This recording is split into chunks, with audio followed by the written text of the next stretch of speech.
Accusé, Charlie Hebdo de participer, je cite, à la guerre menée contre les musulmans, est-ce condamné à mort une deuxième fois les journalistes de l'hebdomadaire satirique? C'est l'avis de son directeur, Riss, qui dénonce les mots utilisés par Edoui Plenel, le patron de Mediapart.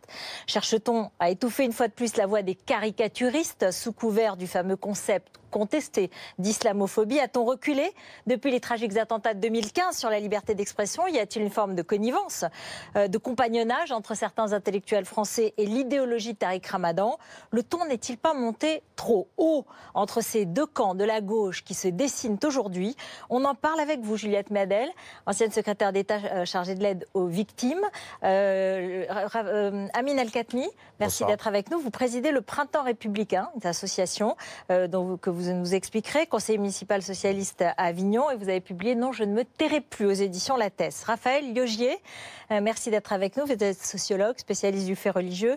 Vous avez écrit « La guerre des civilisations n'aura pas lieu, coexistence et violence au XXIe siècle » au CNRS édition. Et vous, Louis Osalter, journaliste politique à Marianne. Merci à tous les quatre. Le torchon brûle, la guerre des deux gauches continue, une gauche universaliste, républicaine, une gauche multiculturaliste. Est-ce que c'est cela? Est-ce que c'est ce qui se passe? Je voudrais en tout cas qu'on réécoute cette fameuse phrase d'Edoui Plenel sur laquelle donc Riss, le directeur de Charlie Hebdo, a fait son édito cette semaine. Une de Charlie Hebdo fait partie d'une campagne plus générale que l'actuelle direction de Charlie Hebdo épouse, Monsieur Valls et d'autres, parmi lesquels tous ceux qui suivent Monsieur Valls, une gauche égarée, une gauche qui ne sait plus où elle est, alliée à une droite, voire une extrême droite identitaire, trouve n'importe quel prétexte, n'importe quelle calomnie pour en revenir à leur obsession, la guerre aux musulmans, la diabolisation de tout ce qui concerne l'islam et les musulmans. La phrase que me prête l'édito de Charlie n'a jamais existé, a réagi Edoui Plenel sur Twitter, dénonçant une pure manipulation de Charlie Hebdo. Raphaël Liogier, vous connaissez bien Edoui Plenel. Qu'est-ce qu'il dit là? Pourquoi? Est-ce que c'est la phrase qu'il prononce ou pas? Il y a peut-être un petit glissement sur la question de la guerre vis-à-vis des musulmans. Je ne crois pas qu'Edoui Plenel ait voulu ajouter de l'huile sur le feu, contrairement à ce qu'on a pu dire ces derniers temps. Ce qu'a voulu dire Edoui Plenel, me semble-t-il, pour le connaître un peu, c'est qu'il n'y a pas de contradiction entre l'universalisme et le multiculturalisme. On pourrait même dire que le multiculturalisme, c'est l'expression finalement la plus pure de l'universalisme. Parce que l'universalisme, c'est tolérer tout le monde pour ce qu'il est, dans la limite de l'ordre public, de l'intégrité physique et morale des personnes. C'est pas avoir les mêmes principes et les mêmes droits et l'égalité dans les mêmes droits et les mêmes principes. C'est exactement ça, et c'est exactement ce que veut dire Edoui Plenel, c'est-à-dire l'égalité en droit. Ce n'est pas l'égalisation culturelle, c'est l'égalité en droit. C'est la possibilité justement de donner les moyens à chacun dans la République d'exprimer son identité. Et ce que veut dire deuxièmement Edoui Plenel, me semble-t-il, maintenant je ne suis pas l'avocat d'Edoui Plenel, je pense qu'il est assez grand pour ça. Non, bien sûr. Mais je reviens quand même sur cette phrase parce que Riss a dit Edoui Plenel condamne à mort une deuxième fois la rédaction en disant qu'on participe à une campagne générale de guerre aux musulmans. Cette expression, elle suscite des menaces. En tout cas, elle est une phraséologie qui inquiète. Mais moi, je pense qu'Edoui Plenel, c'est aussi inquiet que tout citoyen, non seulement français, mais tout citoyen tout court, face aux conséquences. Mais alors que ce qu'il a voulu faire en prononçant ça, c'est quelque part dire arrêtons avec la mise en scène de guerre. Une mise en scène de guerre qui dure depuis plusieurs années aujourd'hui, où on a la majorité des musulmans tranquilles, qui sont pris en étau, en quelque sorte, justement par cette mise en scène. Donc arrêtons cette mise en scène. C'est ça le... Juliette Madel. Moi, je crois que je veux bien qu'on ait un débat sur le multiculturalisme, mais soyons assez simples et basiques. Les mots ont un sens. Sa phrase, telle qu'elle vient d'être relatée, là, qu'on vient d'entendre, elle dit quand même clairement que Charlie Hebdo est un journal où se proclame, où se propage une guerre contre les musulmans. Premier point.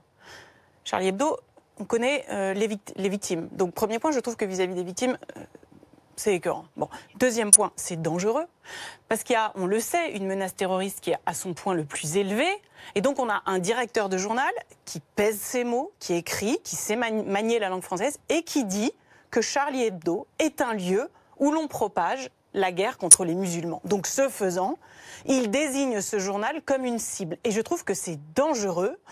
Et je pense même que d'un point de vue de l'ordre public et de la sécurité, je n'ose même pas imaginer dans quel état sont les forces de l'ordre après ces mots.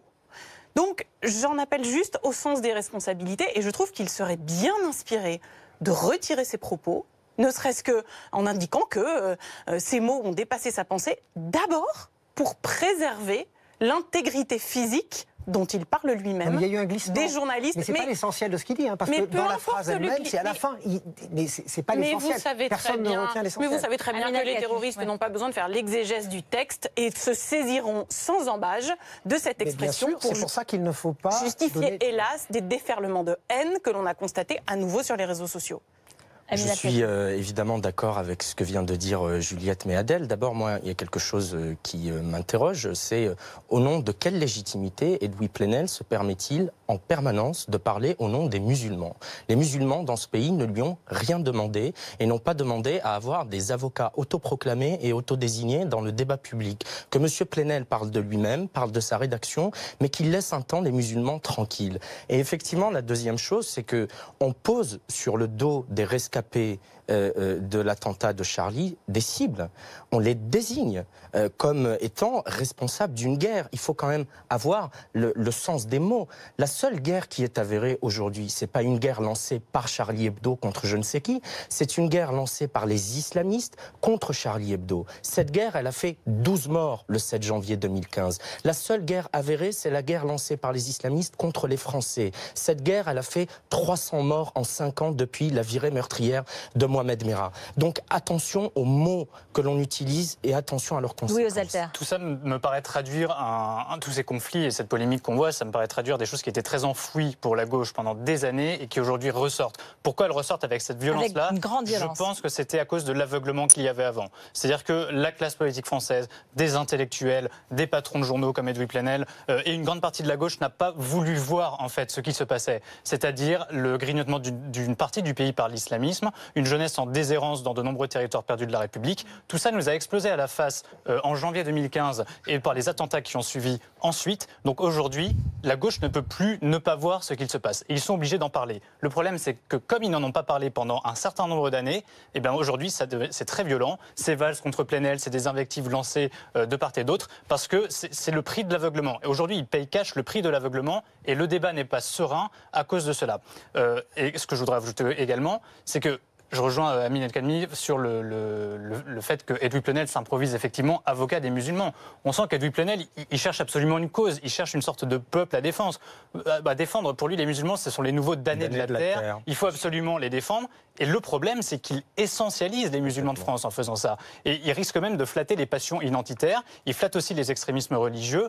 Pourquoi? Parce qu'en les englobant, en les associant à son combat pour les musulmans, il ne leur laisse pas le choix, il les prend en otage.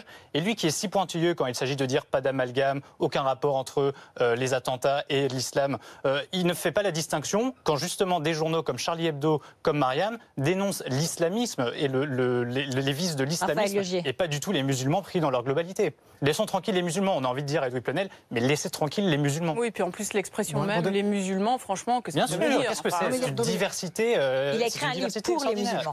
Je crois qu'il y a plusieurs choses là-dessus. D'abord, ce qui a provoqué l'ire d'Edoui Plenel, c'est surtout les attaques personnelles à son égard. Parce que sinon, il a défendu la liberté d'expression, il l'a dit même de Charlie Hebdo. C'est la première chose. Deuxièmement, concernant parler au nom des musulmans. C'est pas exactement ça. Effectivement, Edoui Plenel se fait l'avocat des musulmans. Mais se faire l'avocat d'une cause ou d'un groupe d'individus, ça ne veut pas dire parler en leur nom. Lorsqu'il dit justement, et il est très attentif à choisir ses mots, lorsqu'il dit pour les musulmans, il veut dire qu'il est pour les musulmans parce que il est pour en fait, qui veut dire qu'il est contre justement le fait de considérer les musulmans comme un seul bloc. Parce que c'est pas. C'est ce qu'il fait tout le temps. Alors, laissons Raphaël Lioger. Attention. Laissez-moi juste. Absolument. Ne songeons pas dans la. Non. Ce que je veux dire par là, c'est que comme on se rend compte depuis un certain nombre d'années, moi en tant que sociologue, je me rends quand même compte que dans les débats, il y a progressivement l'islam qui est, dans les débats, perçu comme une sorte d'un seul bloc, où on va faire il va y avoir une continuité sémantique entre Tariq Ramadan, l'islamisme, les affaires de voile, toutes ces choses-là qui vont être mélangées, qui peuvent poser des problèmes, mais des problèmes chaque fois qui sont ciblés, qui vont être mélangés. Finalement, ce que nous dit Edoui Plenel, c'est que comme les musulmans sont essentialisés et représentés en un seul bloc, parce qu'ils sont donc discriminés au sens photographique du terme. Je vous rappelle que c'est une question de perception, la discrimination au départ. Eh bien, il faut qu'ils répondent par rapport à cette discrimination aussi en un seul bloc. Oui, pas parce qu'ils ne sont pas divers. Pardon, non, mais c'est ça la question. Mais attendez, un mouvement social, ça fonctionne tout le temps comme ça. Juste, il n'y a pas de position commune des musulmans. Moi, j'en connais mais il des n'a cas pas, mais il n'a qui ne jamais dit ça. Absolument pas, qui ne se retrouvent, pardon, juste 2 secondes, qui ne se retrouvent absolument pas dans la position de Louis Plenel. Et pour rebondir sur ce que vous disiez, de Tariq Ramadan. Mais ce n'est pas Tariq Ramadan non plus. Mais d'abord d'Edoui Plenel. Pourquoi? Regardez cette une. Cette une, c'est Edoui Plenel caricaturé en Ramadan. Et que fait Plenel? Il dit Charlie Hebdo attaque les musulmans. Donc, il fait un amalgame entre lui, Edoui Plenel, Tariq Ramadan et les musulmans. Donc, lui se prend pour une victime. Et donc, non mais juste pour vous dire, vous avez raison. Il y a un petit problème d'ego et de narcissisme et un problème psychologique. Mais donc, ce que ça nous dit, oui, mais ce que ça nous dit, c'est qu'on est maintenant dans une espèce de guerre qui a été créée, qui a été mise en épingle, dans une escalade qui, à mon avis, est très loin de ce que pense la majorité de nos concitoyens dans notre pays, et en particulier de la gauche. Nos concitoyens, effectivement, ils ne pensent pas du tout ni ce que je pense, ni ce que pense Edoui Plenel. Donc on peut dire une chose, c'est que le courage, il est quand même du côté de ceux qui sont du côté d'Edoui Plenel, parce que... non, pardon. Excusez-moi, tous les sondages montrent que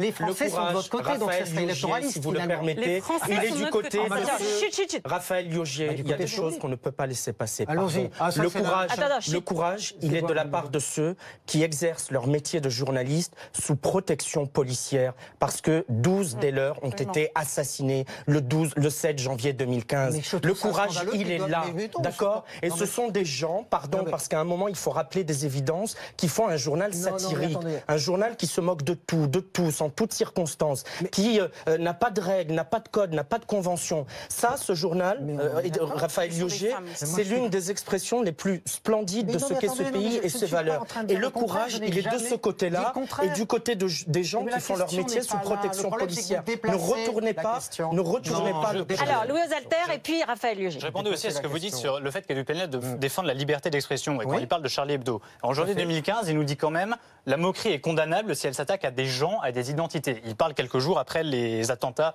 qui ont visé Charlie Hebdo. Donc si Edoui Plenel considère qu'on ne peut plus toucher aux gens ni aux identités, moi le jour où je dis moi j'ai une identité, on ne peut pas y toucher, Charlie Hebdo ne peut plus l'attaquer. Et c'est pareil pour vous. Vous voyez bien qu'il rentre dans une logique qui est la même que celle des islamistes quand ils s'insurgeaient des unes de Charlie Hebdo, qui est déjà de les prendre au premier degré, de ne plus considérer que c'est un journal satirique, et deuxièmement de ne plus considérer qu'aujourd'hui il y a une liberté d'expression qui autorise à se moquer de tout le monde, d'une religion et d'une identité. Et ça, Edoui Plenel ne l'accepte plus. C'est très grave pour la liberté d'expression.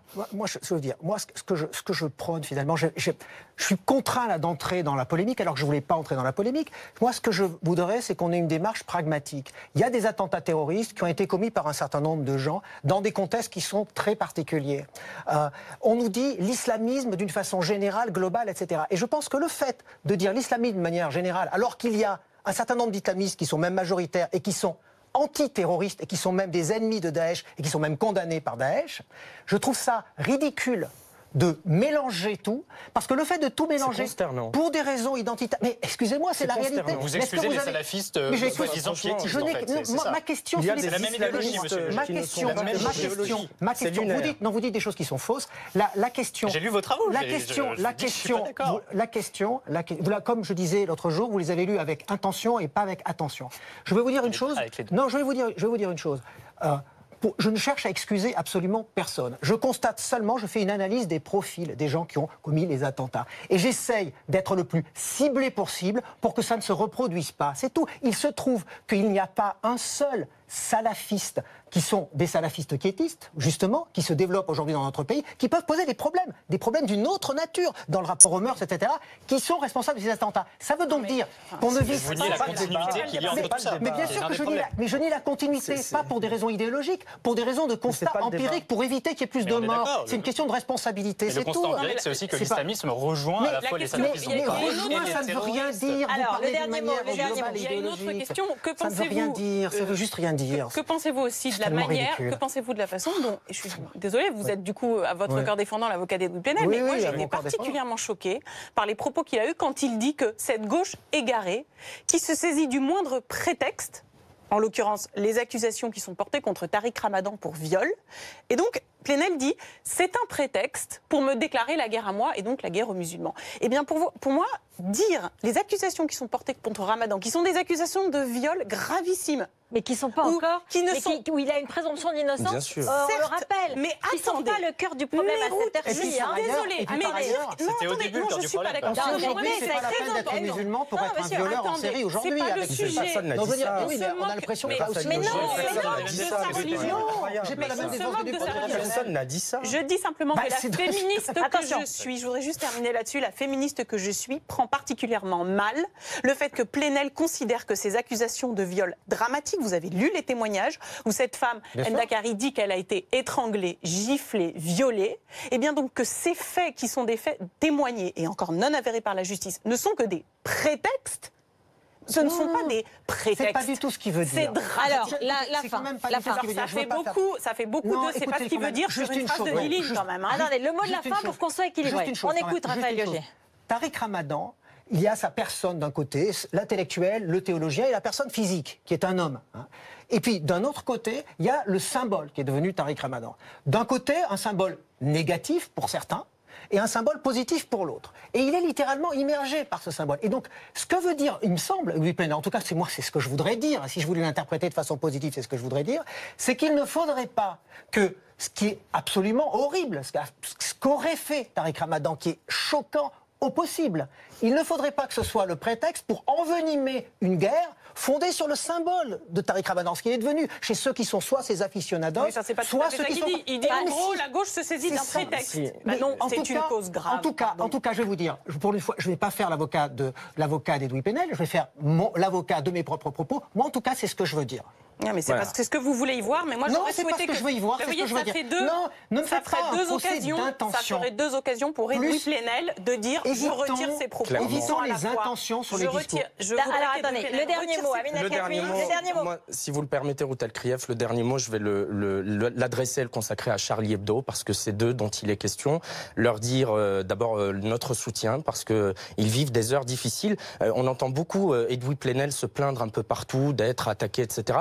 En réalité, ceux qui sont dans la souffrance, dans la peur, dans la difficulté, ce sont des membres d'une rédaction qui travaille sous protection policière. Voilà, nous sommes un certain nombre à être toujours Charlie. J'invite d'ailleurs les Français à aller sur le site internet toujourscharlie.fr et nous pourrons témoigner à cette occasion du soutien de l'ensemble des Français et de ceux qui étaient notamment dans la rue le 11 janvier 2015. Merci beaucoup, merci tous les quatre. Restez avec nous dans un instant. Le secrétaire d'État au logement, Julien Denormandie. On va parler de la République en marche, on va parler de la politique de la ville. À tout de suite.